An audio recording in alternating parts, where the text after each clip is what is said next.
Morning everyone. আজকে আমি আমার কিচেন থেকে ভিডিওটা স্টার্ট করেছি।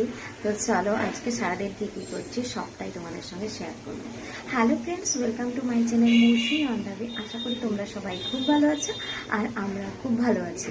তো সকাল সকাল যাই হোক আমার হাজব্যান্ডের জন্য আর মৈনাকের জন্য, কারণ আজকে হচ্ছে বুধবার। তো চলো কি টিফিন বানাচ্ছি সেটাই তোমাদের সঙ্গে শেয়ার করি। রোজ কিছু না কিছু টিফিন দিই, যেমন আজকে হচ্ছে পরোটা করছি আর একটা বিশেষ তরকারি। তো এই যে দেখতেই পাচ্ছ আজকে আমি বানাচ্ছি কি বলে এটাকে, পেঁয়াজ রয়েছে, পেঁয়াজের পরোটা। মানে একটু যাতে টেস্টটা ভালো লাগে আর কি।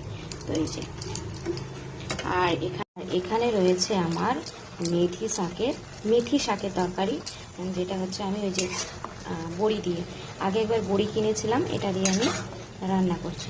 তো এই যে দেখতে পাচ্ছ আমার মেথি শাকের তরকারি, এটা দিয়ে আজকে আমি আমার হাজব্যান্ডকে টিফিন দিয়ে দেবো। মৈনাক আর মৈনাকের পাপা কিন্তু ওরা চলে গেছে। মৈনাকের পাপাই কিন্তু এখন মৈনাককে স্কুলে দিয়ে আসে, আর আমি এখন বাড়িতেই থাকি।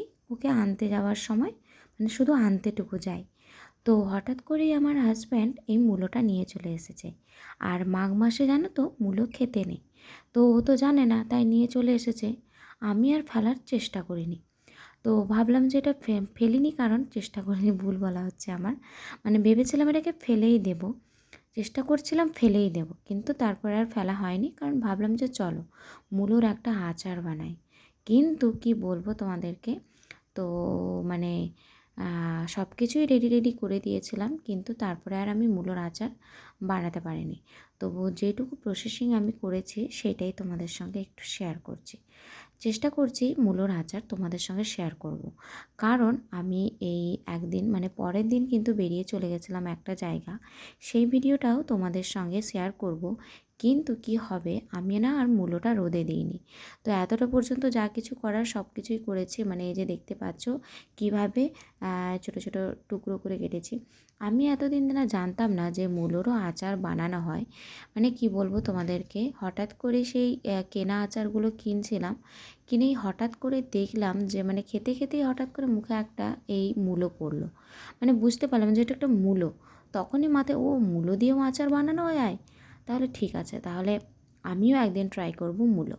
তো তারপরে তো মাঘ মাস পড়ে যেতে আমার হাজব্যান্ড এটা নিয়ে এলো, ভুল করে যাই হোক তারপরে আমি বানিয়ে ফেললাম। তাই আমি ভাবলাম যে বাড়িতেও নাকি আনাটা উচিত না মূলোটা, তবুও হচ্ছে আমি মানে নিয়ে চলে এসেছি, কিছু করা নেই। কিন্তু ভগবান সহায় ছিল বলে এই অপকর্ম থেকে, মানে কি বলবো, এটা ঠাকুর আছে, তো সেই জন্য হচ্ছে আমার হাত থেকে মূলোটাকে শেষ করে দিল।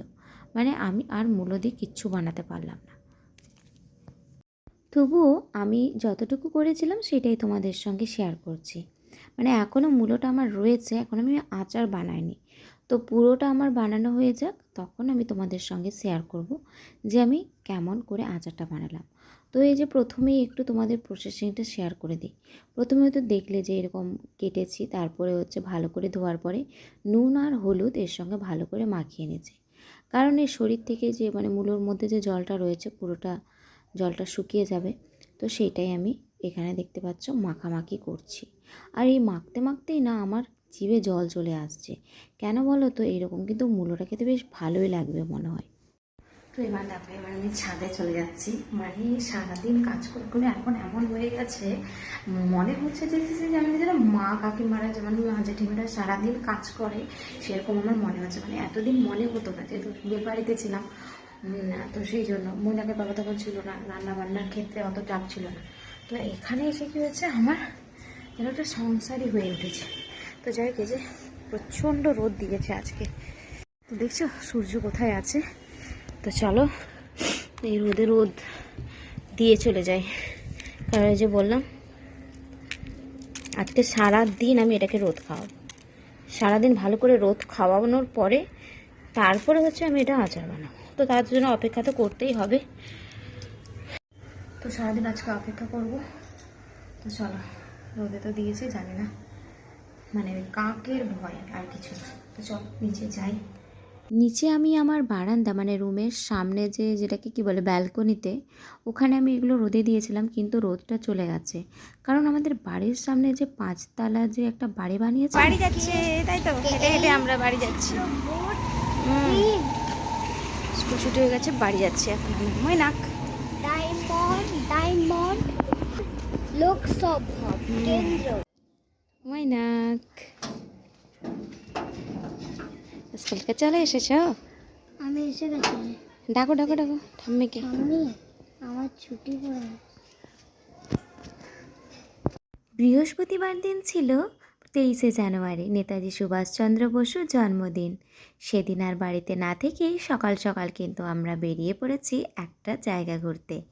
ঘুরতে ঠিক বলা যাবে না, মানে আমার হাজব্যান্ড শখ করেই বলল, তো চলো আজকে তোমাকে বেলুড় মঠে নিয়ে যাই। তো আমারও খুব ইচ্ছে ছিল বেলুড় মঠ যাওয়ার। আমি কখনো ভাবতে পারিনি যে একদিন আগেই এই সারপ্রাইজটা পাবো।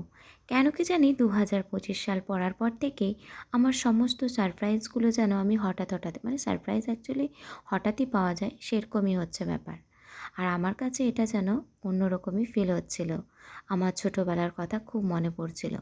কিন্তু আমার সোনাকে দেখে খুব আনন্দও লাগছিল এই কারণে, আমরা যখন হাওড়া স্টেশনে গিয়েছি ও ভেবেছে আমরা যেন ট্রেনে করে কোথাও যাব। ও খুব লাফাচ্ছিল, ভেবেছে আমাকে কোথাও ট্রেনে করে বেড়াতে নিয়ে যাচ্ছে।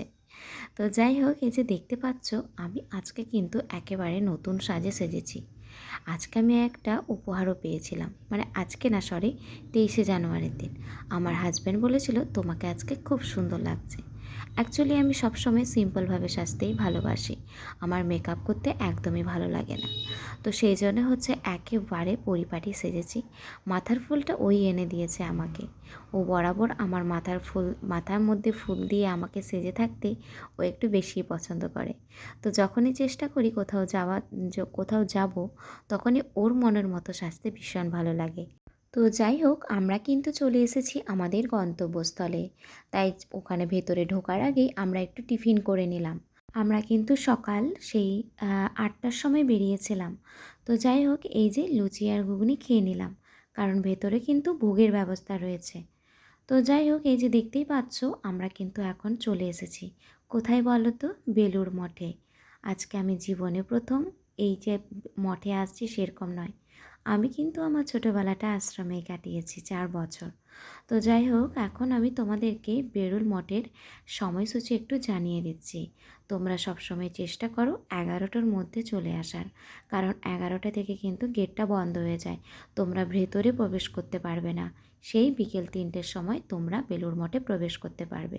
স্বামীজি এবং মাতাজিদের জীবন সম্পর্কে আমার কিন্তু অনেকটাই ধারণা রয়েছে। সর্বপ্রথম ঢোকার পরেই মনোমুগ্ধকর একটা পরিবেশ তো রয়েছে, শান্ত পরিবেশ একেবারে, যেটা তোমাদের আত্মাকে পুরো শান্তি করে দেবে। মনে হবে যেন এখান থেকে যেন কখনো না যাই, সারাদিন যেন এখানেই থাকি, সারা জীবন যেন এখানে রয়ে যায়। তো প্রত্যেকটা জায়গা ছিল ভীষণই সুন্দর সাজানো। তো তারপরে এই যে দেখতেই পাচ্ছ আমাদেরকে, আমরা কিন্তু প্রথমেই ঢুকেছিলাম একটা জায়গা যেখানে হচ্ছে স্বামী বিবেকানন্দের সমস্ত পুঁথি, মানে যেগুলো উনি লিখেছেন, ওনার ব্যবহার করা জিনিস, সমস্ত জিনিসগুলো ওখানে ছিল। আর সত্যি কথা বলতে ওখানে ক্যামেরা একেবারে অ্যালাউ নয়। ভালোই করেছে, কিছু কিছু জিনিসটা কিন্তু সর্বসাধারণ দেখতে পারে, কিন্তু সেটাকে মোবাইলে ক্যাপচার করার কোনো অধিকার না থাকাই ভালো। সেটা মঠের জিনিস, তাই না? সেটা মঠের মধ্যে থাকাই ভালো, কারণ মানুষের চোখ হচ্ছে চিলের মতো, কখন যে ছোঁ মেরে জিনিসগুলোকে চুরি করে নিয়ে চলে যাবে সেটা মানে ভাবনার বাইরে হয়ে যায়, তাই না? তো যাই হোক, ওখানে কিন্তু কড়া নিরাপত্তা রয়েছে।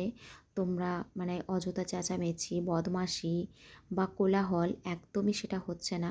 মানুষজন কথা বলছে ঠিক আছে, কিন্তু তার মাঝখানেও কিন্তু নিরাপত্তা রক্ষীরা কিন্তু সব সময় চারপাশে ঘুরছে। আর সিসিটিভি ক্যামেরা তো সব সময় তোমাকে ফলো করছে, তুমি কি করছো না করছো সব সময়। মানে একটা, মানে কি বলবো তোমাদেরকে, মঠের মতো জায়গা এত সুন্দরভাবে সাজানো আর এতটাভাবে নিরাপত্তা ভাবতেই পারবে না। যারা কখনো যাওনি একবার হলেও ভিজিট করে এসো, আশা করি তোমাদের মন শান্তি কেন, সমস্ত দুঃখ কষ্ট বেদনা সমস্ত কিছুই মুছে যাবে। অ্যাকচুয়ালি এখানে আমরা যেতাম না হঠাৎ করে, বলবো না ঠিক, আমার হাজব্যান্ড অনেক দিন আগে থেকে এটা ঠিক করেছিল। কিছুদিন আগে ওনাদের কলেজে একটা সেমিনার হয়েছিল, যেখানে স্বামীজি এসেছিলেন। ওনাদের মানে ওই যে নরেন্দ্রপুর রয়েছে না, নরেন্দ্রপুর কলেজের ওখানে প্রিন্সিপাল ওনাদের কলেজে এসেছিলেন। তো উনি তখন বলে গেছিলেন যে আমাদের কলেজের সেমিনার রয়েছে, আপনাকে আপনাকে অনুগ্রহ করা হচ্ছে যে আপনি আসুন। আমার হাজব্যান্ডকে ডেকেছিল। তারপরে আর কিছু কথা তোমাদেরকে বলে, এই যে দেখতে পাচ্ছ একটা প্লাস্টিকের ব্যাগের মধ্যে তোমরা কি করবে, ওখান থেকে প্লাস্টিকের ব্যাগটা দেওয়া হবে, সেই ব্যাগে করে তোমরা তোমাদের জুতোগুলো, পরিবার পরিজনদের যাদেরকে নিয়ে গিয়েছো, জুতোগুলো তোমরা ওর মধ্যে দিয়ে দেবে। কারণ প্রত্যেকটা মন্দিরে যখন তোমরা প্রবেশ করবে, ঠাকুর মন্দির, শ্রীরামকৃষ্ণের মন্দিরে বলো, স্বামীজির মন্দিরে বলো, যতগুলো মন্দির রয়েছে সমস্ত মন্দিরে তোমাদের খালি পায়ে উঠতে হবে। তো সচরাচর সেজন্য জুতো তো এখানে সেখানে রাখলে হবে না, ছড়িয়ে ছিটিয়ে রাখলে কেমন পরিবেশটাই নষ্ট হয়ে যাবে, বিচ্ছিরি দেখাবে। তো সেই জন্য কী হয়েছে, ওকে মঠ থেকে এটাকে সিস্টেম করে রাখা হয়েছে, বিনামূল্যে তোমরা ওই ব্যাগগুলোতে, মানে প্লাস্টিকের ব্যাগগুলোতে তোমরা ওই জুতোগুলো রাখতে পারো। তো ব্যাগের মধ্যে জুতো রেখে ভালো করে হাত পা মুখ ধুয়ে আমরা কিন্তু এবারে বড় যে মঠটা রয়েছে, যেখানে রয়েছেন শ্রীরামকৃষ্ণ, এবার আমরা সেখানে যাব। এবার আমি তোমাদের সঙ্গে আমার জীবনের কিছু কথা তোমাদের সঙ্গে শেয়ার করি। তোমাদের আমি ভিডিওর মধ্যেই বলেছি যে আমি স্বামীজি, মাতাজি এদের জীবন সম্পর্কে আমার একটু হলেও ধারণা রয়েছে। কারণ আমি ছোটোবেলায় ছিলাম আশ্রমে। মেদিনীপুরে একটা আশ্রম রয়েছে জানো, গোপীনাথপুর রামনগরে, যেটার নাম হচ্ছে শ্রী শ্রী সারদা আশ্রম। আমি সেখানে 4 বছর দেখেছি, খুবই ছোট্টবেলা থেকে, প্রায় 4.5 বছর বয়স থেকে আমি ওখানে বড় হয়েছি। তো সেখানের জীবনযাপন আর এখানের জীবনযাপনের মধ্যে কোনো পার্থক্য নেই। কারণ মাতাজি আর স্বামীজিরা একই রকমই জীবনযাপন করেন। সবাই মোহ মায়া সমস্ত কিছু ত্যাগ করে কিন্তু নিজেদের জীবনকে ভগবানের কাছে অর্পণ করে দিয়েছেন। এটাই হচ্ছে এখানকার জীবন। সত্যি কথা বলতে এখানে সানজল খাওয়ার পরে আমার ছোটোবেলার স্মৃতি খুব বেশি মনে পড়েছিল। আমি খুব ইমোশনাল হয়ে গেছিলাম। এরকম সানজলের টেস্ট, সত্যি কথা বলতে স্বাদ আমি সেই ছোটোবেলায় পেয়েছিলাম।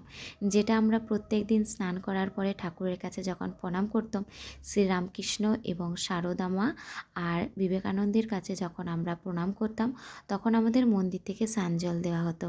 সেই সানজলের স্বাদ কিন্তু আজকে আমি এই মন্দিরে এসে পেলাম।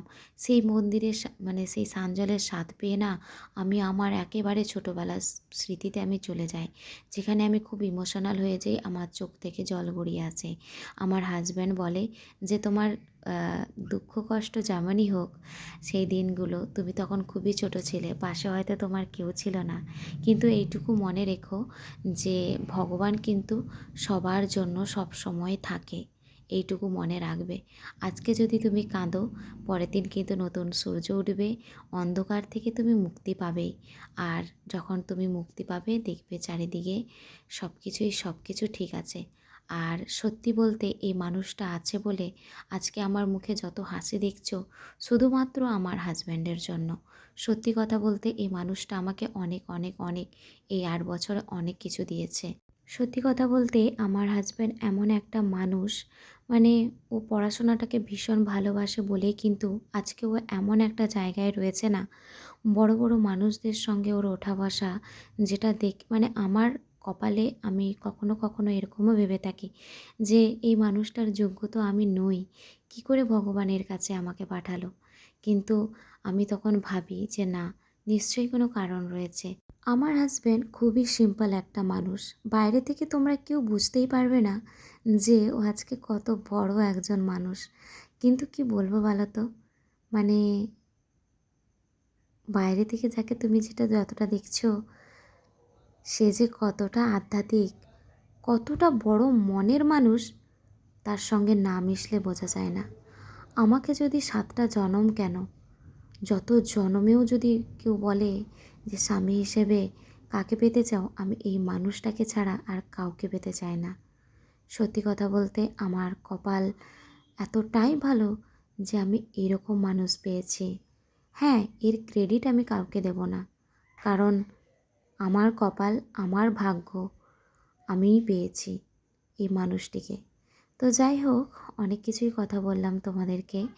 তো এই যে ভোগ খেতে বসে পড়েছি। ভোগ খাওয়ার পরে আমরা কিন্তু বেরিয়ে পড়েছি আর একটা জায়গা যাওয়ার, আর একটা ইচ্ছে পূরণ, যেটা শুধুমাত্র আমার হাজব্যান্ড করেছে। তো যাই হোক, ও আমার সমস্ত দর্শনীয় স্থানগুলো যেগুলো বইয়ের পাতায় পড়তাম, সেই স্থানগুলো আজকে আমাকে ঘোরাচ্ছে আর খুব ভালো লাগছে। তো যাই হোক, আজকে তোমাদেরকে এখানেই ভিডিওটা শেষ করছি। সবটাই যদি একটা ভিডিওতে শেষ করে দিই সেটা ভালো লাগবে না, তাই না? তো যাই হোক, আজকের ভিডিওটা আমার এই পর্যন্ত। দেখা হচ্ছে আমার নেক্সট ভিডিওতে।